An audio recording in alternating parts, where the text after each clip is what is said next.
if you're, as the person in a relationship with an addict, if your life is kind of partnered with theirs and you don't have boundaries and they're kind of swinging all over the place, you're going to be on the other end of that swing. So you're going to have like whiplash all the time, which I've definitely struggled with if I don't learn to detach with love and all the things. But all that being said, is my point is that I think drinking, you know, I think this single mom season has definitely, like, I would definitely have, I think, more wine than I ever have in my life. And also it was just kind of like the habit of play dates. And even it was like a Catholic school. My kids go to a Catholic school. I'm not Catholic, but the play dates have a lot more wine than I've ever also had in my life.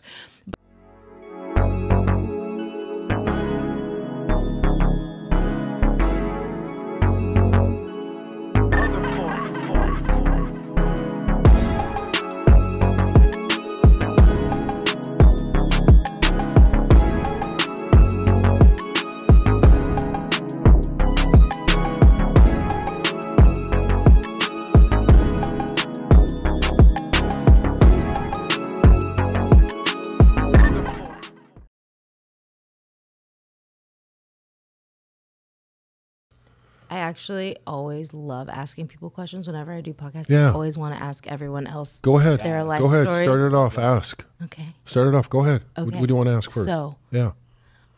what is your life story? Go. Just No, seriously. No. But Okay. ask a question. I will tell you anything. Okay. How old are you? Oh, wow. Fuck me. Why? Like right to the pin, right? I'm 56. Nice. Yeah. You look good. Thank you very much. Appreciate God, it. Yeah. God. How old are you? 49. How old are you? 31. Oh, baby. Yeah. Baby. Baby. Beaver right there. Hey. I'm 41.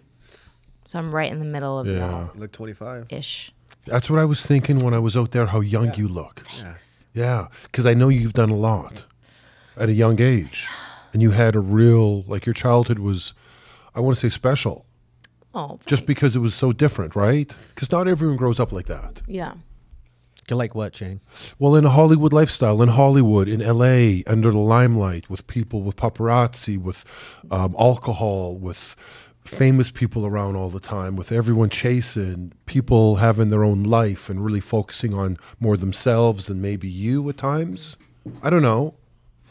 Yeah, I think growing up in LA definitely gave me a heart for people in the world, and because my dad manages actors and always has done that, and so kind of seeing behind the scenes what people were really going through. Yeah. That it wasn't just, oh, they're on the cover of magazines or winning Academy Awards or whatever, you know, and they seem so happy and successful on the cover of all these things. But yeah, just hearing all the behind the scenes stories, I'm like, okay, so that's not fulfilling. This is the thing that actually makes people happy. And so I think that's what gave me a heart for the work that I've tried to do my whole life, doing things that actually help people in some way. Yeah.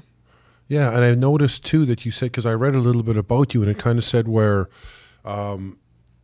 you would lie, or I don't even want to say that word because it wasn't that, but you would lie to go to church. Yeah. My Right? I remember I would always want to go to youth group at church, and I was a little extreme, I have to say. I was a little too much into it, I think.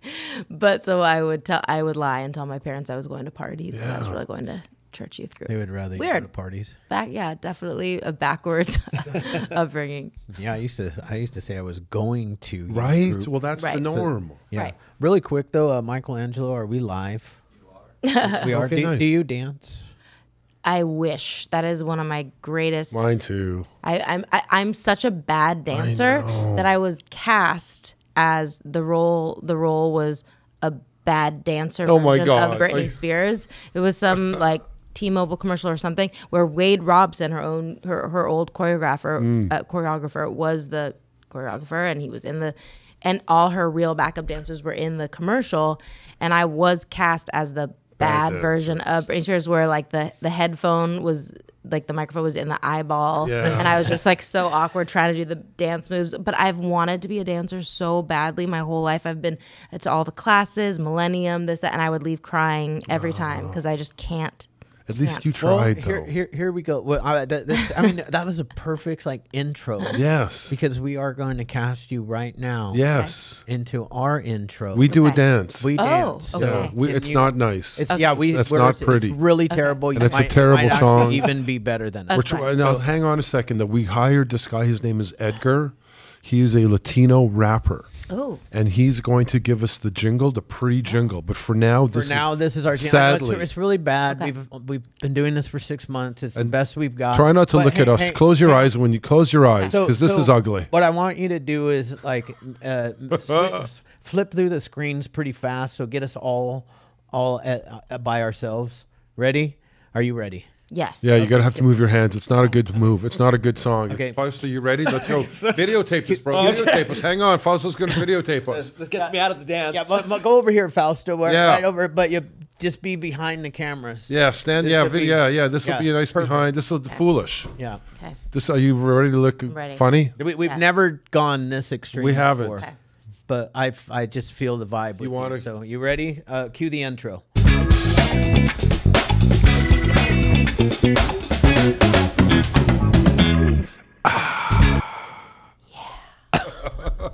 That's so goofy. That's But she fit in.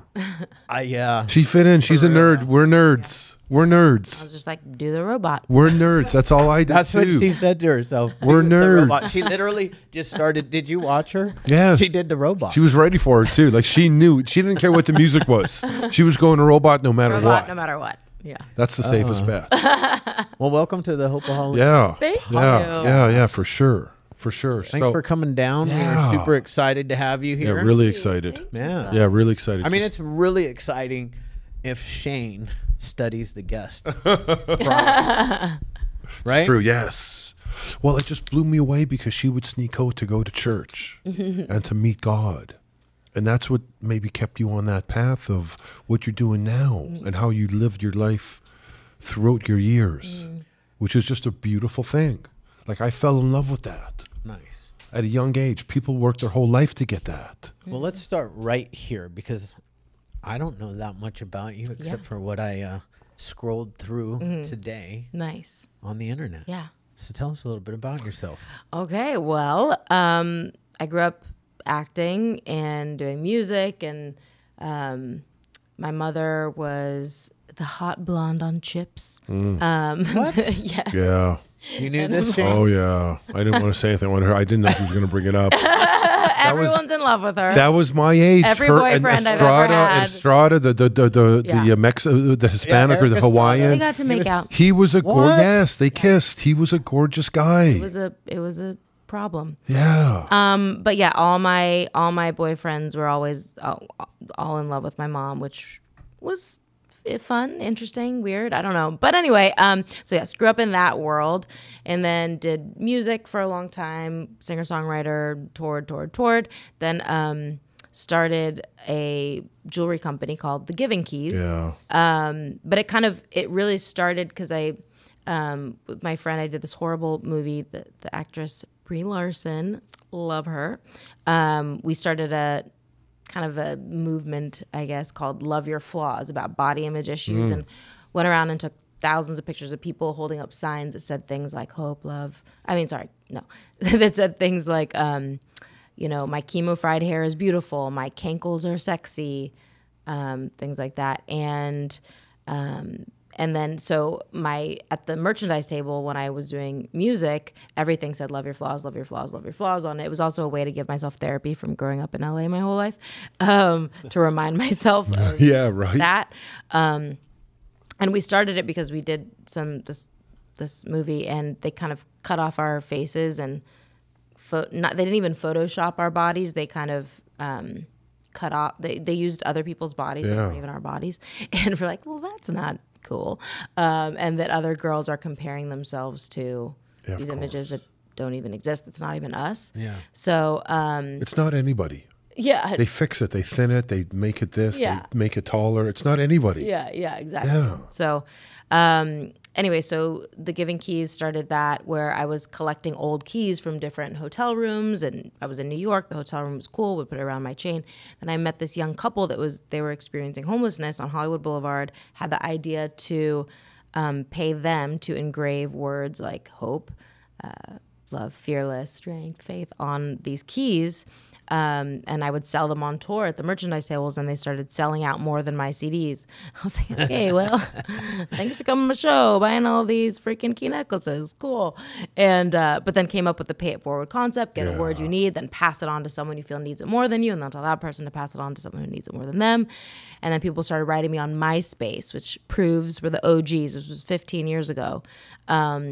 People would say, I was about to commit suicide. Someone gave me a key, or so-and-so has cancer. I gave them my key. So-and-so's going through a divorce. So-and-so, is trying to get sober. So we would make, sobriety date keys. And I would start paying this young couple that was experiencing homelessness, living in a dumpster in a cardboard box, to engrave all these words and sobriety dates, etc. And then they saved up enough money, got their own apartment. Then fast forward to we ended up hiring over 150 people that were trying to transition out of homelessness to make everything over the last decade or so, pre-pandemic. And so that's kind of been my focus is spreading all of these words and doing the whole pay it forward movement. Love that. And I just want to make a point here. Like, did she not only pick a couple that were homeless in LA? She bought the engraving equipment. You took a real chance on this idea. Yeah, it was like a knowing. Like the first couple keys I made, I was paying a locksmith in Studio City. Yeah, just went to a random, and the idea was very organic. Like, I was just in line at a locksmith one day. I was wearing the key around my neck, and the person in front of me had numbers engraved for their apartment. And I said, "Ooh, do you have letters? Can you engrave love your flaws on this key?" So he did, and so I kind of tied it into the whole get a key that reminds you that you're one of a kind, just like this key. There's no other person like you. You're unique. You're special, just like this key. You've been through stuff. You have scratches and scars and all the things on the keys. There's like depths and grit and teeth and dirt and grit, but like get a key that reminds you you're one of a kind, just like this key. You're special. And then once the locksmith was making them for a little bit, I was like, and then when I met the couple, that's when I had my kind of aha moment. I ended up taking them to dinner, and I actually was leaving church on Hollywood Boulevard, and right there was this young couple. And because I left church and they were playing this Invisible Children documentary, I left bawling my eyes out, and I was like, what else can I do to help people, blah, blah, blah. And like right then I saw Rob and Sarah. So took them to dinner, canceled my plans that night. And then I had the aha moment there. She said she liked making jewelry. And I was like, oh, wait a minute. I should pay you guys to engrave the keys instead of the locksmith that I'm paying. So that's how it started. That's amazing. How are they doing today? Oh, I love them. We're still in touch. Oh, thank you. Thank you so much. We're still in touch. Rob was working at a restaurant in San Diego, actually. And then Sarah was working at the San Diego Zoo. They broke up. Not happy about that. But and I know he was like working on scripts and a bunch of stuff. But yeah, I think she's at a restaurant right now. And not homeless anymore. Yeah. Very cool. And she employs, I think, what is it, 50 right now? Or it's over 100? Not right now. So before the pandemic, we employed over 150 people that were transitioning in homelessness over the span of a lot of years. The most we ever had in one roof was, at one time, our staff, we had maybe 80-something people. But then the pandemic, everything changed. We shut down for months and had to lay every single person off and moved into a fulfillment center. We shut down the business for a while. And then we had so many things that they had already made and engraved and all that. So we kind of found a loophole with the pandemic to move into a fulfillment center, but we just haven't been able to do that part of the model anymore. Right. So now we donate proceeds to some of our favorite nonprofits. Specifically Chrysalis, that they do the same mission. We would hire a lot of our employs through them. Yeah. So they help people that are trying to transition out of homelessness find jobs. I went to buy 5. They were sold out. Which one? The Jewish Star one. Oh, it was sold out. 5, yeah. It was the gold one with the Jewish Star. It was all sold out. Oh, no, you weren't buying one for me then? Oh, I need to look at that because it shouldn't be sold out because it's a stamp. Yeah, Good it was to know. weird. It's Good to know. all of them were sold out. Oh, no. They were all, the only one that wasn't was the Happy Smile. Thank you. I Yeah. will write someone right now. Just kidding. But after that, someone will write them one. So I'm a supporter. I love it. I'm going to buy 10, 15, 20 of them, and I'm going to start giving them away. Not only that, but we're going to wear them on this podcast, and we're going to push them. Oh, I love that. Yeah, we're We going should to make a code, like a discount code. Maybe Yeah, we could put Hope it on. 25. anything you want to do. Hope 25. Yeah, anything you want to do. We want to get behind you. We want to revitalize what you're doing. We have a lot of followers. We have some big names here. Well, we're going to get one for Tim, Natalie. We're going to wear it proudly with the Sullen. And when we do Sullen commercials, you're going to be front and center right there. Thanks, Yeah. guys. Yeah, man. We do nerdy Sullen commercials. We do, yeah. We just a couple of nerds up here just Love it. podcasting. Yeah. Love it. This is our real job, because this job is similar to your. This helps people. Yeah. And we also and that's what I love, man. We give away scholarships every month. 4 of them to be exact, off of this podcast. Well, 4 at one time. So sometimes people will stay like 60 days. I don't want to kick somebody. It's not just a 30-day scholarship. It's like, let's get you better. Yeah. And then we also do like the subscribe, and we donate the whole entire thing to helping an addict. We match it and give we it. match it. We match it and give all the money away. Yeah. Yeah. Awesome. That's Love the it. kind of stuff that I love, because we've been so blessed, Yeah. Got to give it away. You have no choice. That's what I loved about you Blessed saying, to be a blessing. And that sounds so Pay it cheesy, but it's so forward. true. Yeah. Yeah, pay it forward. Yeah. It always has a way of coming back around. Like this is the smallest thing that I just posted about the other day, but I'm a single mom. I have 2 kids. The struggle is real, especially the financial struggle, to be honest. And I mean, all the things, but I mean, if I don't focus on what I'm grateful for, which is the health of my children, that I have them, especially with in this day and age, everything that's going on right now with so many children, in The pain. Yeah, The pain I mean, is there's so much crazy. going on. Yeah. People, people's children were just literally abducted out of their homes. So I'm so lucky that I have my kids at home and they're alive. So I really, obviously, it's so important to focus on that. But on my days where I'm not focusing on that, the kind of default emotion is like stress, overwhelm, blah, blah, blah, single mom and so hard, blah, blah, blah. But the paying it forward, is so important, because when I was with the kids, we went to church and I was hanging up some keys outside little coffee shops and this and that. And we hung up the keys, like Persevere keys, with this sticker, and it says, "Take what you need. We're hanging up these keys to create a ripple effect. If come find it." And this is like a kind of a big investment. We've made a lot of keys and just given a lot of them out for free and mailed them to a ton of people and hanging them up everywhere. And I'm hoping that it's gonna,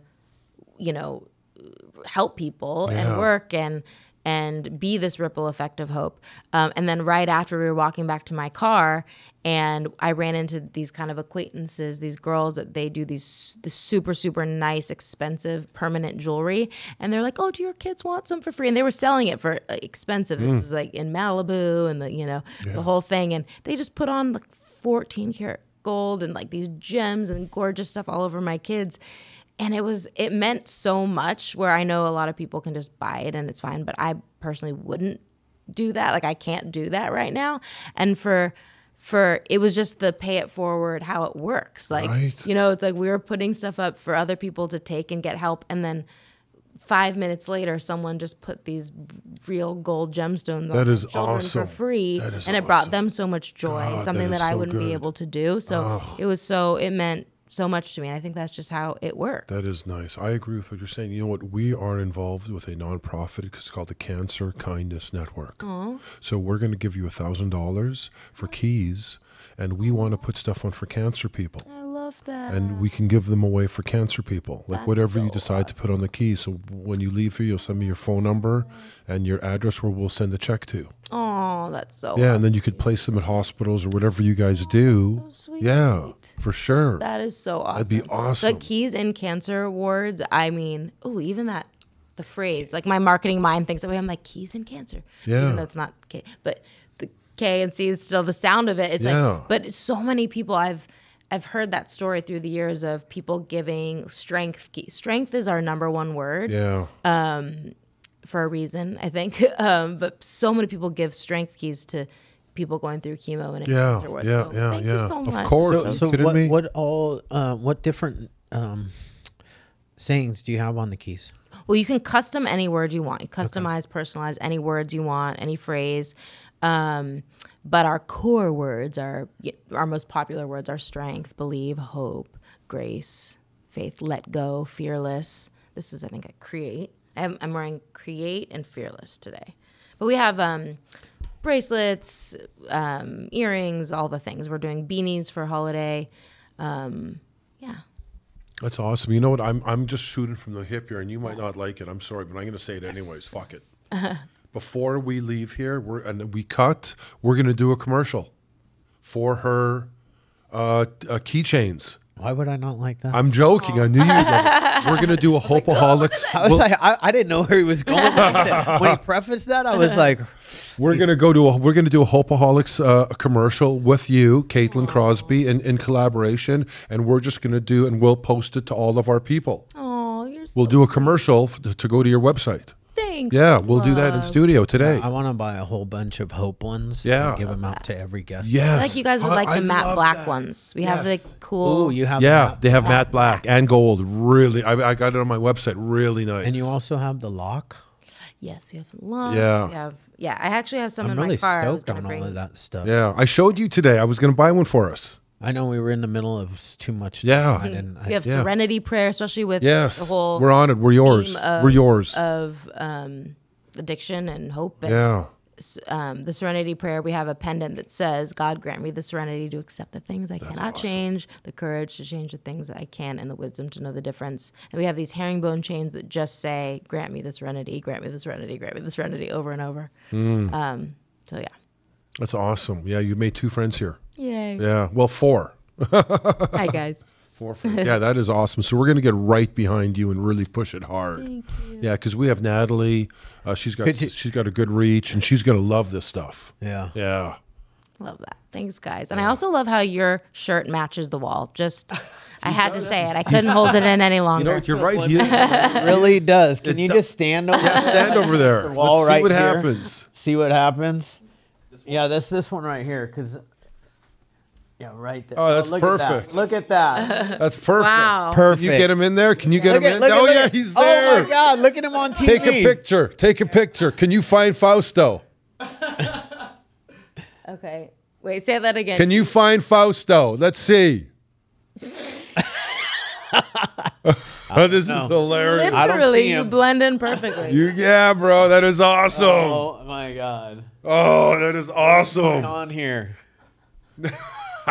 That's cool. What a life, man. What a life. Yeah. Yeah, we'll get. So- what else could we do for you? What else is there? What else? So sweet. What else is there? Like what else? What's your next thing? You said you canceled this podcast thing. You were going to interview people. So what is your next? Like, what's going on?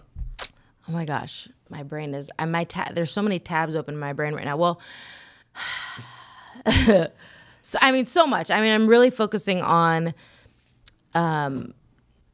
really being thoughtful about each word that we put out and the story behind it. Like, we just launched these copper keys and the symbolism of copper and healing. And so we made keys that say restore, and we made copper keys that say healing, and just kind of having to take time to sit with what these words mean and, put out the emails and all the marketing around, not just like, oh, a new trendy thing or word or chain or whatever, but it's like I've been really trying to be strategic and take time thinking about the words and what does that really mean and how can we really use the words to help people in their mental health journey, because the older I get, the more I'm seeing how mental health is so important, and how before I struggled with it, I wouldn't be, I don't think judgmental of it, but it still felt kind of like this thing out there that maybe other people dealt with. Yeah. And it's like a catchphrase or a hashtag, or it's mental health month or blah, blah, blah. But it's like, once I really started to struggle with it, I'm like, whoa, this is what other people have been feeling. Wow, this is hard, Yeah. And someone today on the way here was texting me. They're like, hey, I'm at the lowest I've ever been. I haven't wanted to tell you because of yada, yada, yada. But just so you know, I'm at like a level 10 of low. Wow. And my response was, I'm so sorry. I've been there. You're not alone. And maybe reach out to,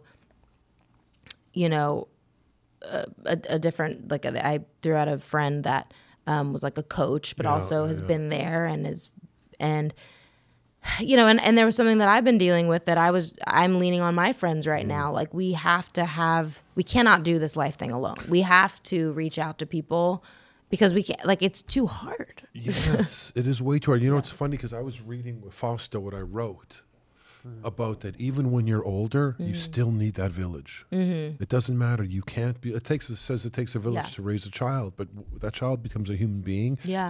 Like you said, mental health creeps into your life. You still need that village around. Yeah. Yeah.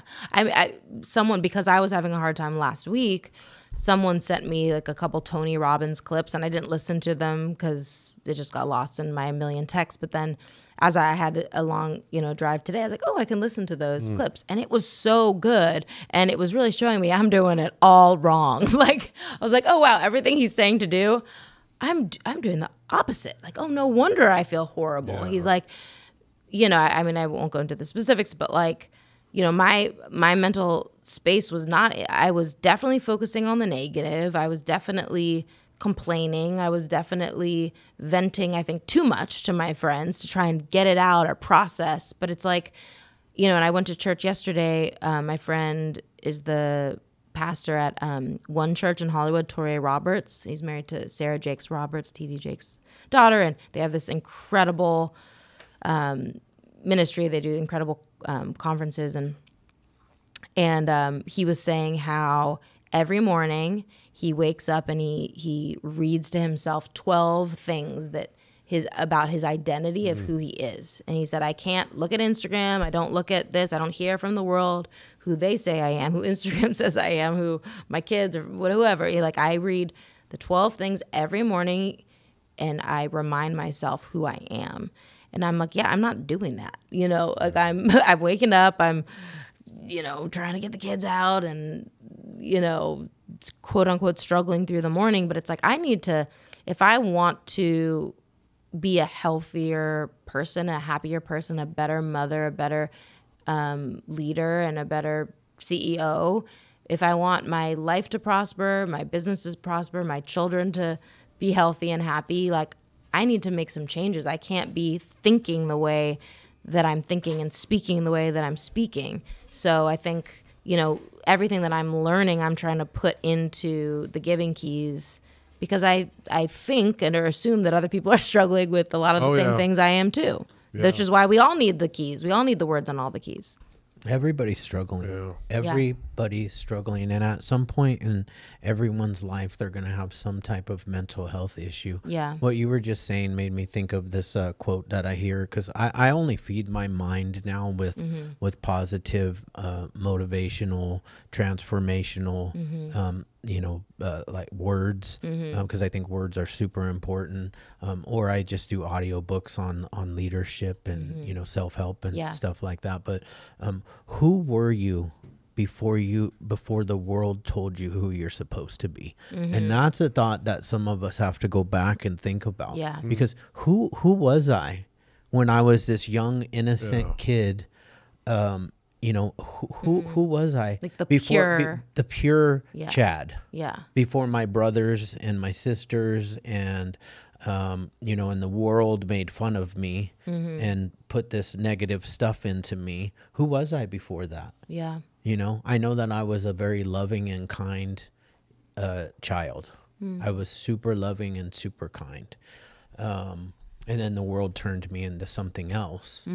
Yeah. And thank God, he was there holding my hand the whole way. Yeah. And turned me back into that loving and kind man. Yeah. You know, but like this stuff is right down like my alley. I love mental health. I actually love walking people through their mental health challenges and getting to the other side. Yeah. Because it all starts in here.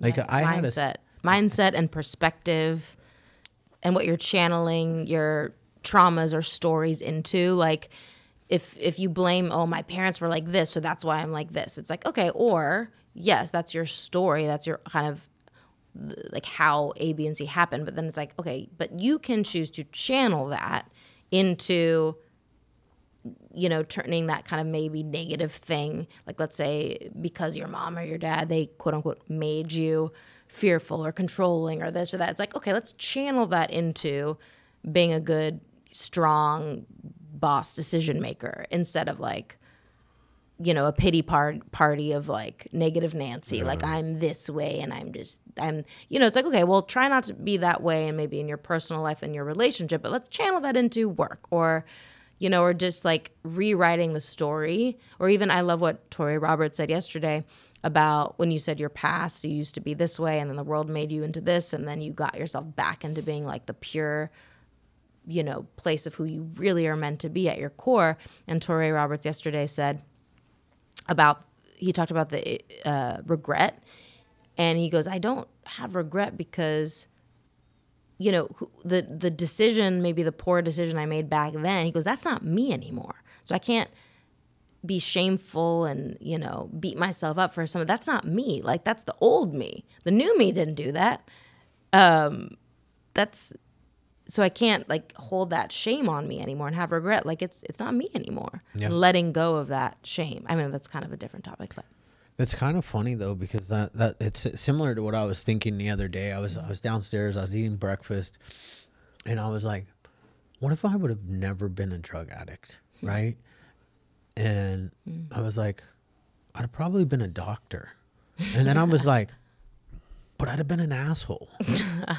For real. Because, like, I had to go through all this pain and trauma to become the sensitive, loving man that I am today. You know? Because compassion, empathy, that doesn't come from... Because if you've never been through pain, how can you even, like, relate to somebody that's hurting? Totally. You know? And, like, hurting people that are hurting, hurt people. Yeah. That's what they do. Yeah. Right, Shane? You just reminded me of my favorite word. What is survival. Is that your new favorite That's my word? new favorite because she's used it once or twice. You've kind of touched on it. And survival is greatness. So survival is two words. Super or beyond and fiver, which means to live. Ooh. So you live super or to live beyond. That's what survival means. So when people say, I survived a catastrophe, they did. And it's kind of taken in a negative way, but you survived a catastrophe. You survived pain, punishment. That makes you above and beyond normal. So surviving is very special. And we have to look at it like that way. Let's face it. A single parent is the toughest fucking job in the world. We all know that. You have my respect. My mom was a single parent with two animal boys. Us, we went through babysitters like this. They would not last. It was That's crazy. I was a single parent as well. Yeah. Really? I got full custody of my youngest child when she was 32 days old. Wow. Yeah. And Wow. I was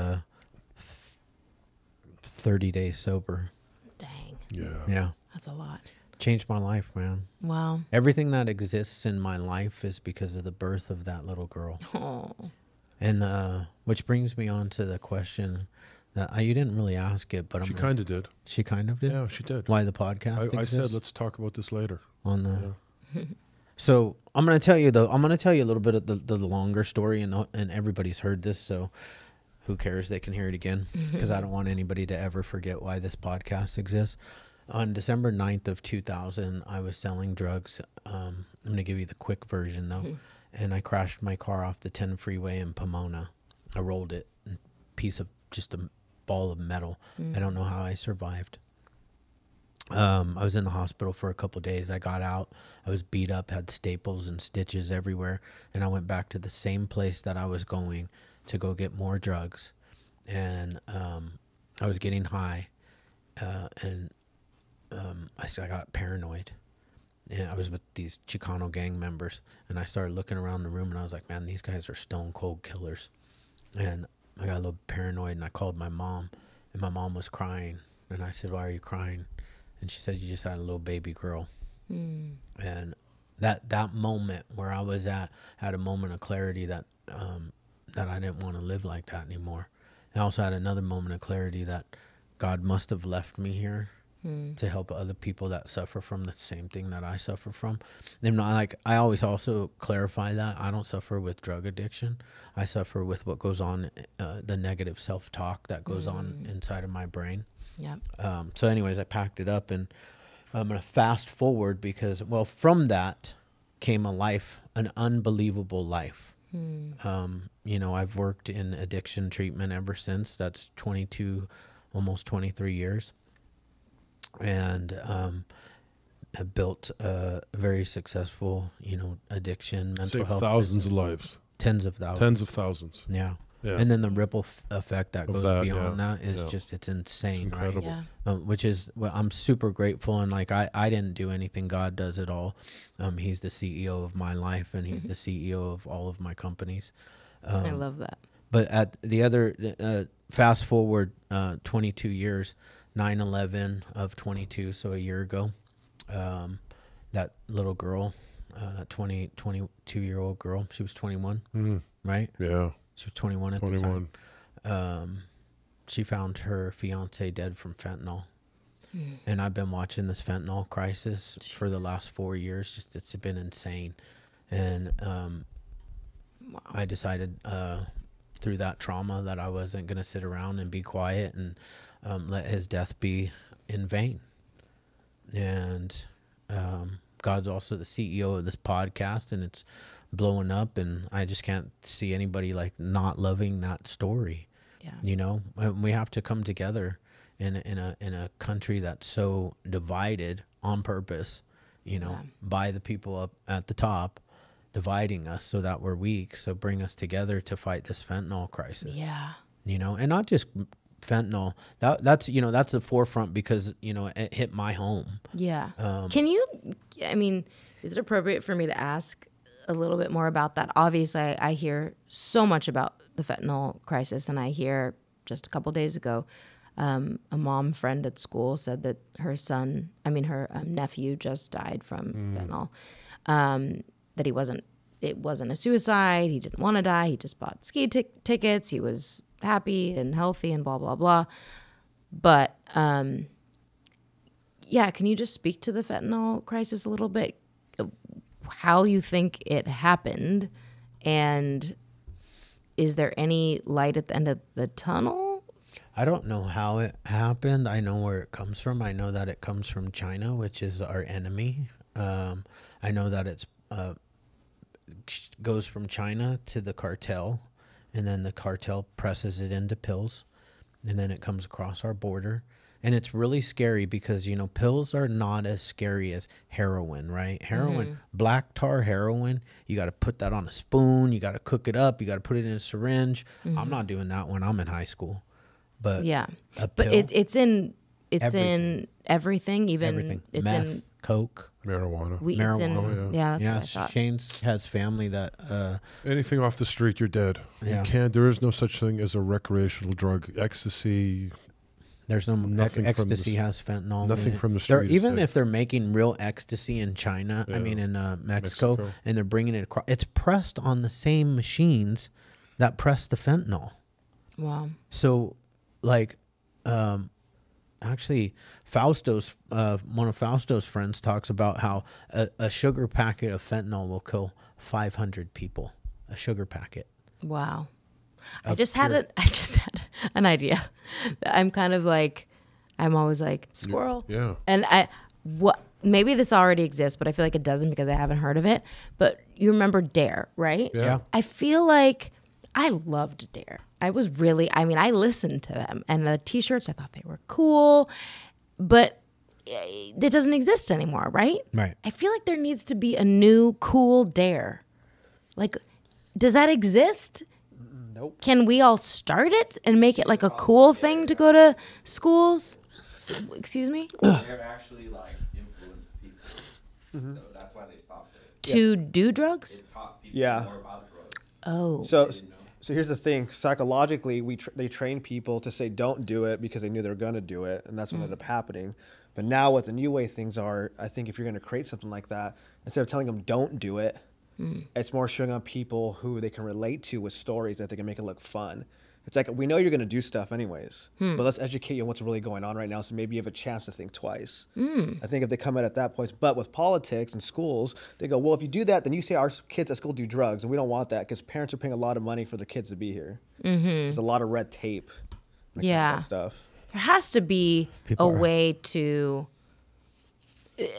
that would serve the school and the parents, because it's something that all parents are afraid of.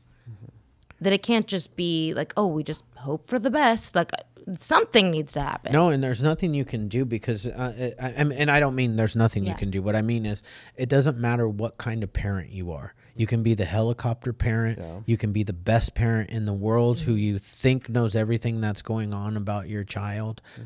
Or you can be, and I know this from my own personal, what I do for a living, you can be the absent parent. And it doesn't matter. The helicopter parents' kids can die, and they do, which I know a couple that have.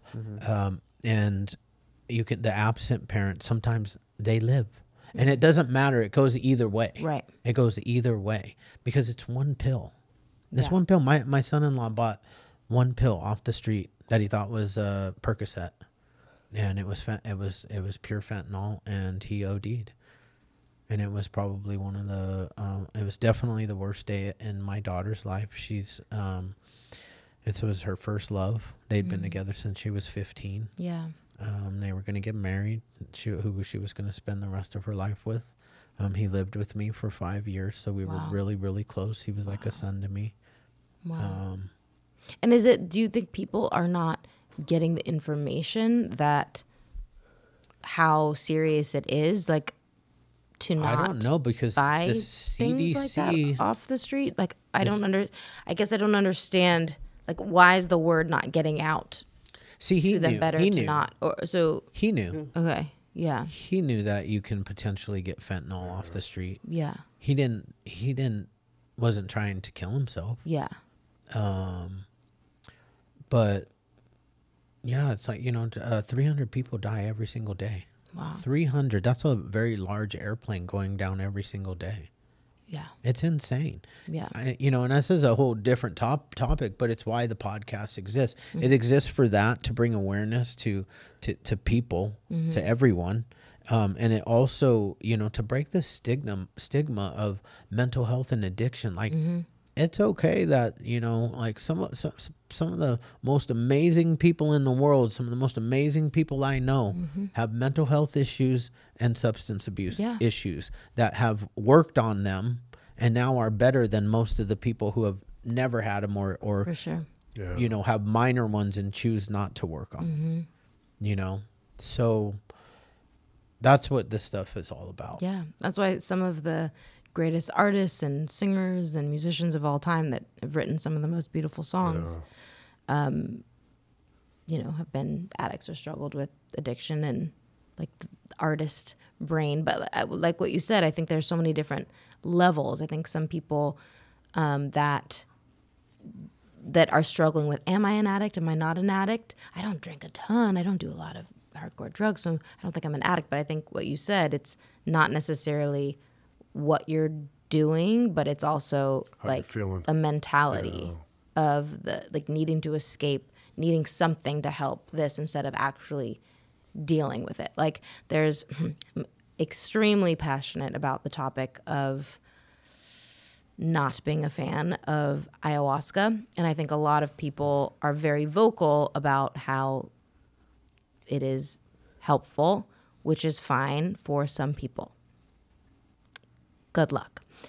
But I am very passionate about not being a fan of it, because I think with certain people, and sometimes you don't know, and when you're messing with your brain chemistry, it's a big risk to take if you know if you're going to be a good candidate for it or if you're not going to be a good candidate for it. And I know people and a person that has done a lot of it, and, you know, they can't see, they can't tell because they're then on another planet. They don't know that it's affecting them in a negative way. And I think a lot of times these trendy shamans are saying, you know, like, oh, this is, you're doing the work here. But then a lot of people who have also done it, ayahuasca and the integration and the work, a lot of them are saying the same thing, which is, no, actually, when you go back to real life, that's where the work is. And someone said something like, no, the real work, the real kind of, like, what's the word I'm looking for? The, like, not the the black belt. Like, yeah, you can maybe do ayahuasca and think like, oh, now I'm healed. All my trauma's healed. But I think the black belt of emotional intelligence, spirituality is like being on earth, sober, feeling the feelings and doing the work and integrating like a lifestyle, everyday habits, not just going to a quick fix that could potentially hurt your brain and your brain chemistry and make you make, detrimental decisions to your family that affect generations to come. Not to be dramatic, but I am very passionate about it. Anyway, moving I on. like what you said, because I want to tell you something. My son the other day, he was feeling awkward. And I said, bro, everyone feels awkward. I go, I feel awkward sometimes too. He says, no, I'm not telling you, Dad, in a bad way. I'm saying that I'm still going through it my day. So I think when I was growing up, I wanted to get rid of that awkward feeling. I think when I was older, some people, that's mental health. We want to get rid of that awkward feeling. But everyone has that awkward feeling. Yeah. So just go with that. Yeah. And it's okay to be awkward. Yeah. It's okay to be yourself. Yeah. I couldn't agree with what you said. Yeah. I couldn't agree more. Yeah. I am. Yeah, like, we're not fans. I'm not a fan of anything. I'm a fan of becoming the best version of yourself, and how do you do that? You know. And I don't know. I know how I did it. I got sober. Yeah. I've worked the steps. I found a really good relationship with God. I've done trauma therapy. I love trauma therapy. Yeah, I've done EMDR. I've done a lot of stuff. Yeah. So I had a lot of shit happen in my life, you know, and what I've come to realize is that it's easier to walk through that stuff than to sit in it, because when you sit in it, you stay in pain. When you walk through it, the pain starts to lessen. That's good. That visual, I see that visual. Yeah. Because a lot of times we do feel like we're stuck. We're sitting in it. Yeah. But walking through it. Yeah. That's a beautiful visual.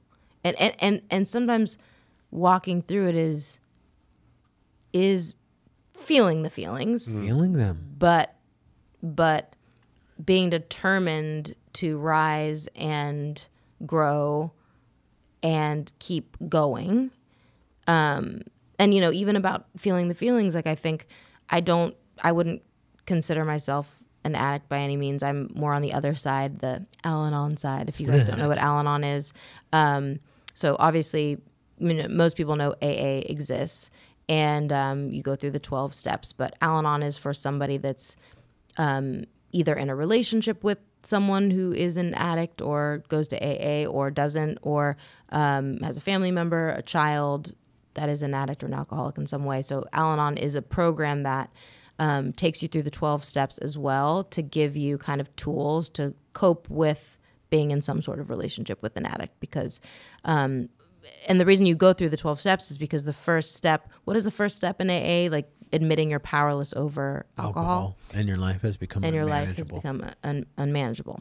So it's like, if you're, as the person in a relationship with an addict, if your life is kind of partnered with theirs and you don't have boundaries and they're kind of swinging all over the place, you're going to be on the other end of that swing. So you're going to have like whiplash all the time, which I've definitely struggled with if I don't learn to detach with love and all the things. But all that being said, is my point is that I think drinking, I think this single mom season has definitely, like, I would definitely have, I think, more wine than I ever have in my life. And also it was just kind of like the habit of play dates. And even it was like a Catholic school.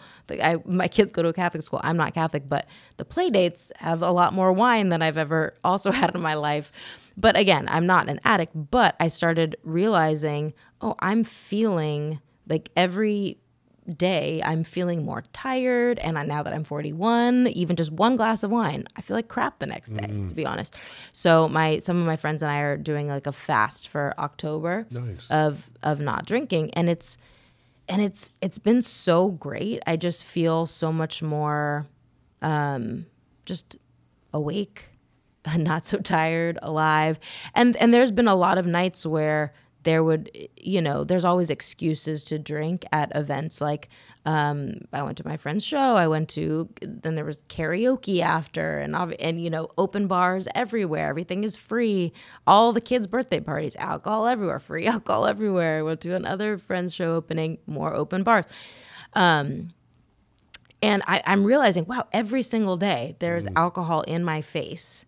And I'm just using self-control, and even just a whole other topic of mental health, building confidence. Yeah. Wow, I feel like I'm feeling a little bit more confident because I'm using self-control to not do something that I want to do. That alone makes me stand a little bit taller. That's nice. Yeah. But just feeling the feelings, like I brought my kids to the Taylor Swift concert movie yesterday, and just being fully feeling joy without that habit of just having a drink. Like, it was so beautiful to just be in life on life's terms.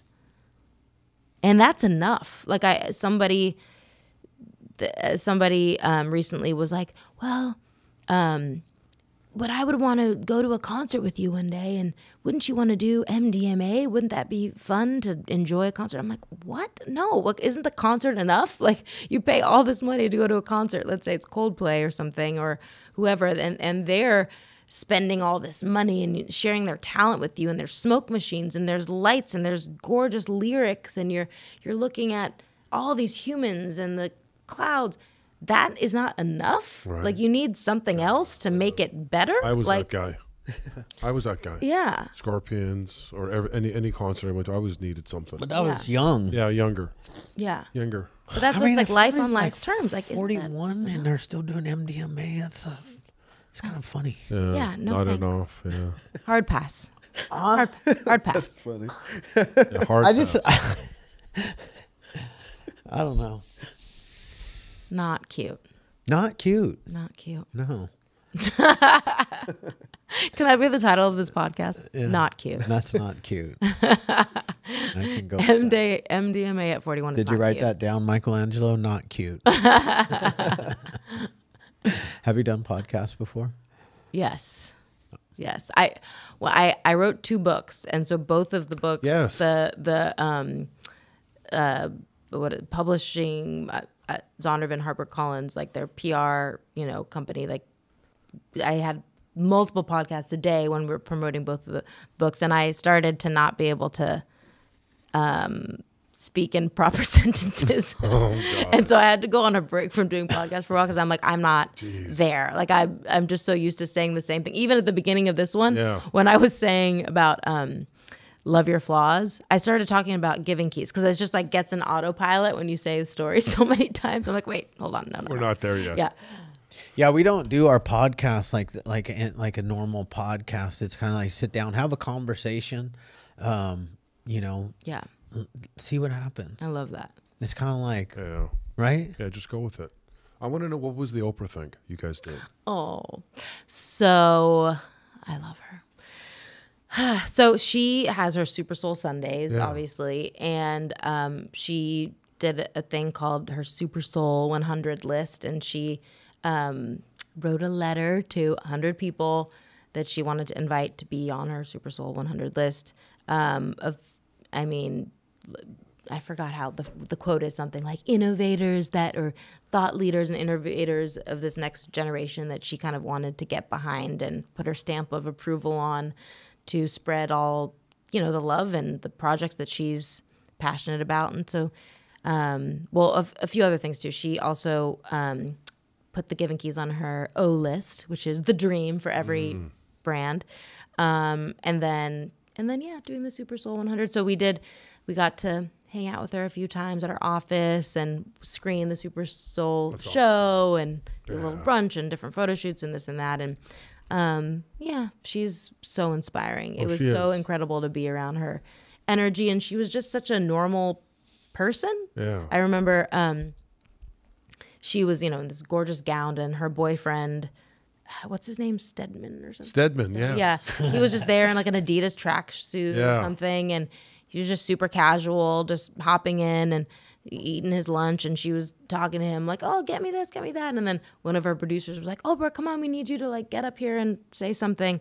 And she's like, what? I just got my deviled egg. I just sat down. I'm like, just watching Oprah eat a deviled egg was weird. God, like, you're a person? Yeah. Like, you eat? Like, She's pretty up there. Yeah, I thought she's pretty up there and powerful and influential. And yeah. She blessed my stomach with my little boy Brave in it. I have a picture of her. I with saw her holding your stomach. Yeah, so I'm like, Brave is blessed. It's like the Pope. It's pinned. Yeah. I see it. How can I not pin? No, you have Oprah? to. You're wearing white. I don't know a ton about Oprah, but is Oprah Christian? I mean, I don't know. I don't know what she would categorize herself as. I do have a friend that knows her really well. Also, he's also in the Super Soul 100. And he said something like that because I love all the different people that she has on the Super Soul show. And, obviously all different religions and from Catholic popes and priests to New Age this and this and that, and the Michael Beckwith guy from Agape and like all the things. And what's his name?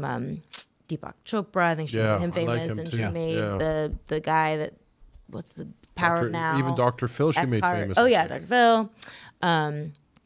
Eckhart Tolle. She made all these people. Yeah. So, but they're all not Christians, right? But she said something like, I'm totally paraphrasing. Oprah, don't quote me. I'm not quoting you. But my friend that is close with her said that, she kind of takes all the wisdom and spirituality and nuggets from all these different people and religions, but which is valid and means something to her. But the way she personally connects with God is through Jesus, because that's how she was raised.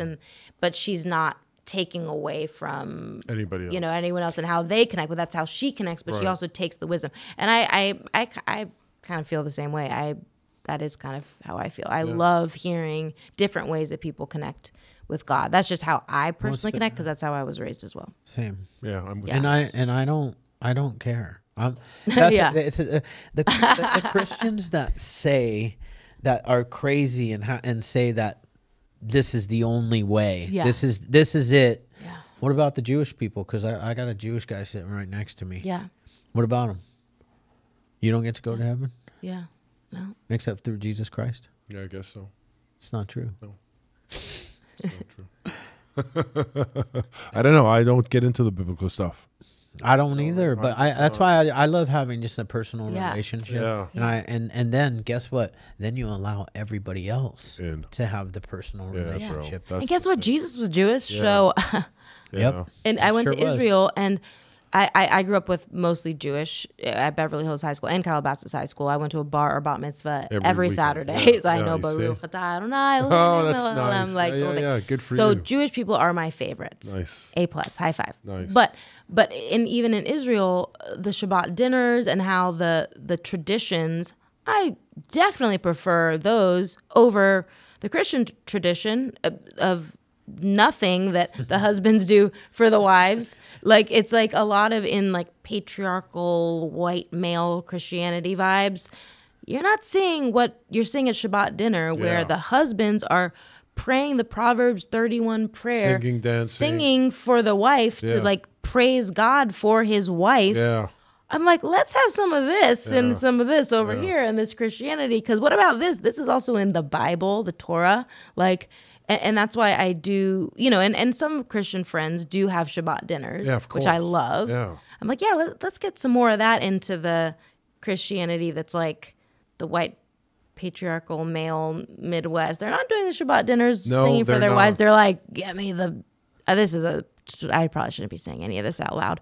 But Where's my food? Where's the beer? Where's my breakfast, man? Yeah. You almost said something else. Ooh. I was about to say, biatch. Can we edit that out? Because we can't put that on YouTube. No, I'm just kidding. So listen, it's 12:30. Oh, it is. She has to pick up her kids. We got a dead stop at 12:45 or something. I just have to be in the car driving by 1. By 1. Okay, good. So we got half an hour. I'd like to take 15 minutes, and then we're going to do 15 minutes on a commercial. Okay. Yeah. Sounds amazing. Yeah, we're going to do a great commercial for you. Yeah, we're going to post it. Can we dance again? I mean, yeah. You know what? I really like. What are you going to say?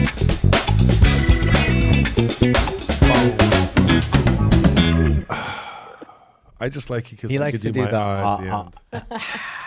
But I don't want. Can you? Let's all try. Oh, that reminded me. The whispering thing. I was in a girl group back in the day with Babyface. So for 5 years, I was in a girl group, and it was during the time where it was like Destiny's Child and NSYNC and Backstreet Boys, whatever. It was from when I was 17 to 20 something. And the girl group was called. Oh, I can't even say it. I couldn't even say the name when I was in it because it's so bad. Sorry. Oh God. Yeah. But so, and I was like youth group girl at the time, but the other two girls were like super sexy and really good dancers. And I'm, like I said, the worst dancer ever. So I'd play the guitar, but, and so we had to whisper a lot in the songs. Like they were like R&B, and there's this one song. Oh my gosh. And I was like this awkward virgin. Like I would teach like abstinence courses at high schools. Like I would literally be that person. I was literally giving purity rings out to everybody. And I was in a girl group where the girls were like, yeah. And I remember it was 2001, and I had to whisper in one of the songs called like Daddy's Girl or something like that. And I had to, and the whisper was, what? Oh yeah, because our name was, I'll say it was Foxy Nova. And then I had to say, come on. And then I had to say 20-0 to the 1 for 2001. 20-0 to the 1, like whispering it all sexy. And I'm like 17, and all the record label guys and A&R and managers were like, come on, Caitlin, you got to be more sexy. And I would like cry. I was like, I can't. I don't know how to be. Anyway, just fun side note. Just fun little side note. Anyway. That is nice. You were about to say something, and I think I don't know what you were about to say. I wasn't about to say anything. I was going to just go back to the single motherhood. Okay. How was that? You were singing for me. Yeah. Oh, yeah. I was singing that song that I really like. I don't want the world to judge me because I don't think that they'd understand. Oh, yeah. Where everything's meant to be broken. I just want you to know who I am. Yeah. Yeah. Great song. I don't know. So what, good. That's how he tricked you into singing. that was in me. Can you put out a little?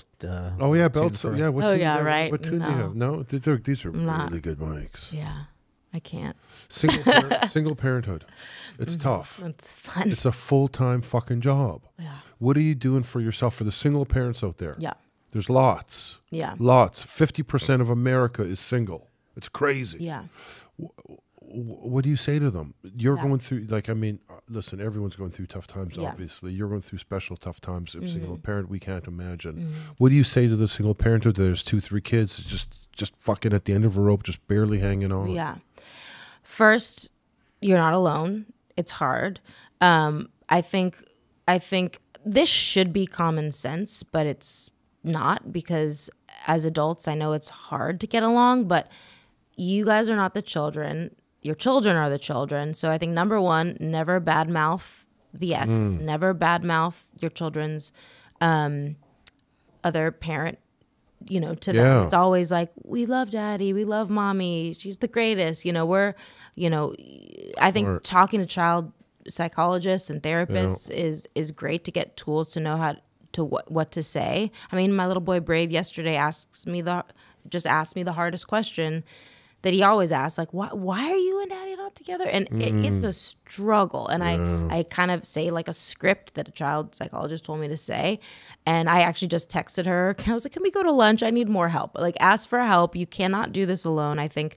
But I think as much as you can try and be friends with your co-parent, the better. As much as you can kind of have family time to work through, overcome your differences and be the adults in the situation, and to give your kids that. I mean, and if you can't, then you can't. I mean, I'm not going to, every situation is different. Yeah. Sometimes it's actually healthier to stay away, and you need to have boundaries and not see that person if that person is abusive or, still in their addiction, and it's like genuinely unhealthy for you to be around them or your kids to be around them. Or if your spouse or the partner died and you're a single parent, you can't co-parent with somebody. So I know every situation is different.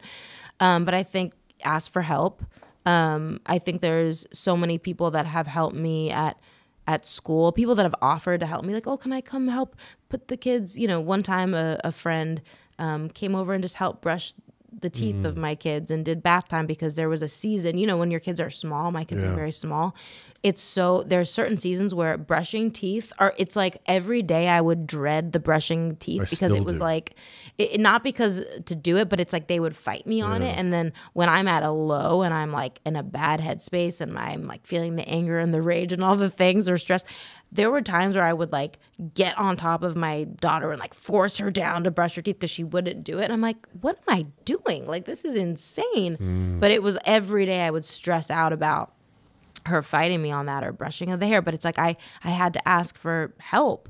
But I think, it's hard. You're not alone. Give yourself grace. I think it is so hard for me to do self-care. I don't know why. I mean, I kind of do, but that's a whole other thing. But like, I used to resist working out because I didn't want to be that cliche girl that was working out in Los Angeles. I was just kind of like, ew, like it just felt too cliche. I don't know. I just didn't want to be the girl that's like always in her yoga pants, like, ooh, working out. I don't know why it annoyed me so much. But then I realized when my mental health was not good, I was so stressed about finances. The only thing I could do to cope was run. Like I something had to give, and so running, and I would literally say the serenity prayer over and over and over and over as I was running, to just like, and that really did help. And now that I actually go to a gym, which is a miracle, literal miracle, and taking classes like, a few days a week or whatever, that it just mentally helps me so much. So I can show up for my kids. Good for more. you. Just doing little meditations. I have a little app that I love. Oh, one just actually popped up on my phone. What does it say? Starting your day right, devotions. But I also love the Judah Smith's Church Home. I listen to that one a lot. That one's really good. They're like 5 minutes. I also have another app called Mama Zen or something. No. Something. And it's like meditations for mothers. Just all those little things. Like, if I don't do any of those things, I'm a horrible mom. You're not alone. You're not alone. Horrible mom. I'm just so stressed. I'm out of control. Everyone is. Like, all the things. I just put a little thing on my fridge that said, the type of mom I want to be. I will be present. I will prep their lunch at night, even if I'm tired. Like, there's just so many things we can do. There is. That I don't do, but when I do them, it's a game changer. Yeah. I didn't really answer your question. I just talked for a long time. No, that was nice. You have. I don't even remember what the question was. We're totally fine. You have rules and regulations in your life now to make yourself feel better. Exercise is one of them. How about the food intake? Food's important as well. Yeah. Do you juice? What'd you say? Do you juice? Do I juice? We're into juicing. We started juicing. We just started lately. juicing like a month ago. I need to do that more. Yeah. I need to buy a juicer or something, because going to these juice places, I mean. It's crazy. Yeah, so We've got a juicer. Nama. Nama. It's really easy to clean. Okay. It's $550. Yeah. We have one in the back room. Yeah. No, I'm just playing. Do a giveaway on the podcast. Juicers. There you go. Hopeaholics. Ooh. Hope juice. I'm trying to get like like that. NAMI to sponsor us. So. NAMA. NAMA. NAMI is the National Alliance for Mental Illness. I know. I thought that. Yeah. My bad. That would be good. We'd like them to sponsor us too. That'd be cool. Not with giving us stuff, but we'll help them.